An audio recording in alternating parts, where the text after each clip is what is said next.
Rahul sir, Sujit माझ्याशी अजिबातच बोलत नाहीये.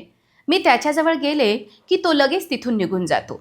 काय करावं मला काहीच कळत नाहीये.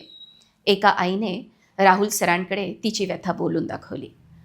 राहुल रघुनाथन त्यावेळी सुजितचे क्लास टीचर होते. राहुल सर आणि पूनम मॅडम एकत्र बसले आणि त्यांनी विचार केला की ही फक्त एका सुजितची समस्या नाहीये.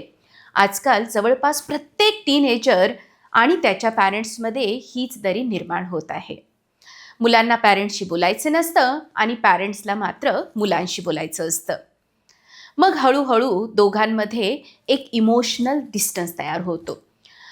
आणि मग राहुल सर, पूनम मॅडम यांनी एक छोटंसं इनिशिएटिव्ह घेतलं. माझ्याशी डिस्कस केलं आणि त्या वर्षीपासून स्ट्रॉबेरी स्कूलमध्ये सुरू झाली गुरुपौर्णिमा, पण थोडी वेगळ्या पद्धतीने. गुरुपौर्णिमेच्या दिवशी मुलांनी आपल्या आईवडिलांना गुरु मानून त्यांचं पाद्यपूजन करायचं.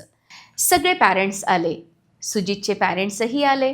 पाद्यपूजन झालं आणि आम्ही पॅरेंट्सला सांगितलं, तुम्हाला जे काही सांगायचं आहे, तुमची जी काही इच्छा आहे ती तुम्ही आज मुलांच्या कानामध्ये सांगायचे. जे मनात आहे ते मनापासून बोला. आणि मुलांना सांगितलं की तुमच्या आईवडिलांची जी स्वप्न आहेत ती पूर्ण करण्यासाठी तुम्ही वचन द्यायचे. मग जे काही घडलं ते शब्दात सांगणं कठीण आहे. मुलांच्या डोळ्यात अश्रू होते आणि पॅरेंट्सच्याही डोळ्यात.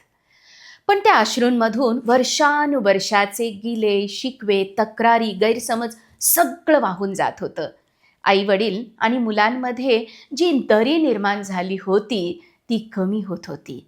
आणि सुजितनेही आपल्या पॅरेंट्सला वचन दिलं, यापुढे मी तुमचं ऐकेल, तुमच्याबद्दल गैरसमज करून घेणार नाही.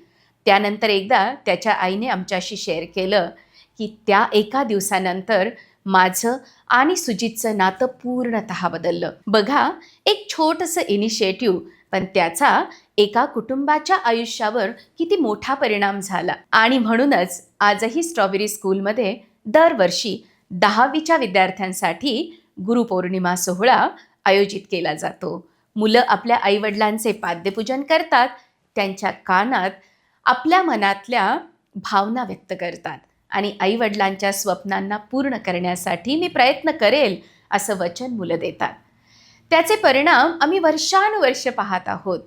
तुम्हाला हा व्हिडिओ आवडला असेल तर ह्या व्हिडिओला लाईक करा, शेअर करा, चॅनेलला सबस्क्राईब करायला विसरू नका. आणि तुमच्या स्कूलमध्ये किंवा तुमच्या कुटुंबात मुलांशी जोडण्यासाठी तुम्ही कोणता उपक्रम करता, तुमचं सजेशन कमेंट बॉक्समध्ये नक्की लिहा. Thank you so much and love you all.